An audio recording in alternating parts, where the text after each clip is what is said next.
To care for an aquatic snail, set up a habitat that's the right size for your type of snail. In general, don't keep more than 20 snails per 1 gallon, 3.8 liters of tank space. Most snails do best in water that's between 72 to 82 degrees Fahrenheit, 22 to 28 degrees Celsius. Fit your tank with a heater and thermometer so you can maintain the right temperature.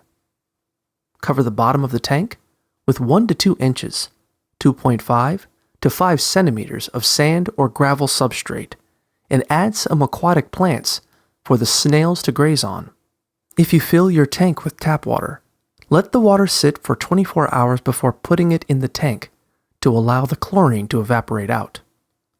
For saltwater snails, you'll need to add aquarium salt.